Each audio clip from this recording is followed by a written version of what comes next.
us to support these guys and their wild cousins. On that note, if you want to find out a little bit more about the research that's going on at the park, we've got our resident doctor in the house. Bit more, come on, milk it a bit. Good God.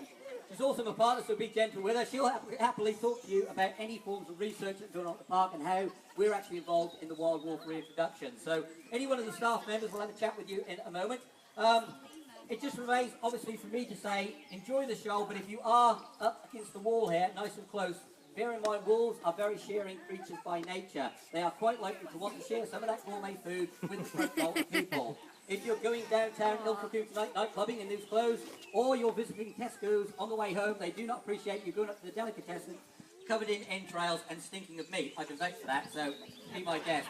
If they do come over, take a couple of steps back and then come forward again. You should be absolutely fine. If not, can I get you, Isla, just to run over and open the gate? She's going to come over now and open up the gate. I'm going to move down to the guys to do a little bit of commentary on who's who and what they're feeding on. If I pass you over to Jude, have a good time with the show, and I'll get a chance to speak to you afterwards. Oh, that's gross. You know what it is? I don't know, it's deer. Hi everybody, can you still hear me up the back? Yeah, brilliant. Just to let you know guys that we are independent to the park here. We are a self-funding organisation.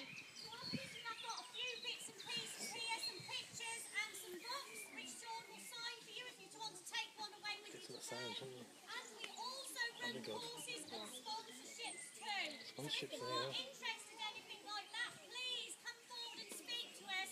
Your help is gratefully received and very much needed with the help with the wolf and their wolves in the cousins in the wild. Yeah, we're good. Thanks, Iz. Cheers, mate. Ladies and gentlemen. Okay, guys, if you want to move down a little bit along the barrier there, that'd be great if you can. Work your way down to the front as well so you can have a good old look. Spit bloody brown, I've got words. Don't even scare it to me. That is scary, no. It's horrible one. You've been on the Take train. Isla. No. You get so much. You stop at this little thing where there's 10 people moving.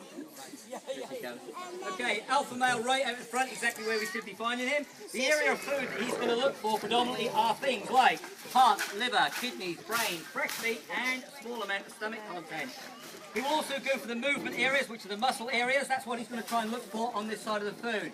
The opposite side to him, we've got Tamasca, the big dark wolf, as we said before. He's going to be looking predominantly for muscle area, movement areas, and lots of it.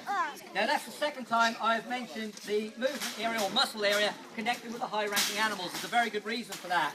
One is that we now believe that the wolf doesn't just feed off the meat of an animal, it actually feeds off the chemical emotion of the animal prior to being killed. The best way to describe it to you guys is a bit like anyone's got a domestic cat. Why does a cat that can kill a mouse in 30 seconds decide to play with it for 4 hours before killing it? Is it possibly being cruel or playing a game?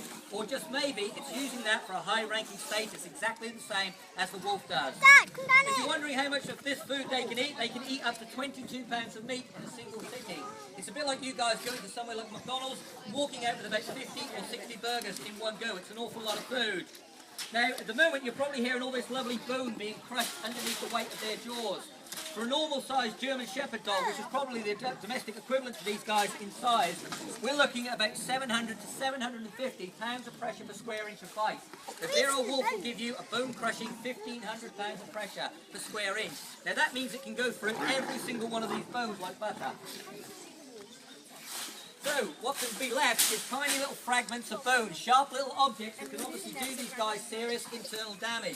That's why we have to leave the fur on. The fur wraps as a little binding agent. You can see Isla holding up the old cat.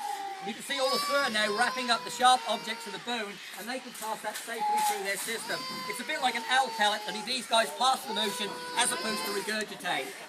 Okay, you've probably been drawn to all the growling and snarling that's going on at the moment with these guys. As a human, that's natural. As a wolf, it's probably the worst place in the world that you should look for communication. The area that you should look for are their ear postures. The ears will tell each wolf where and when it can feed on the carcass. So if I wanted to defend this food against every single one of you guys, what would have to happen is that the ears would remain flat like airplane wings. I would cover the carcass, and that means that nobody's entitled to come anywhere near.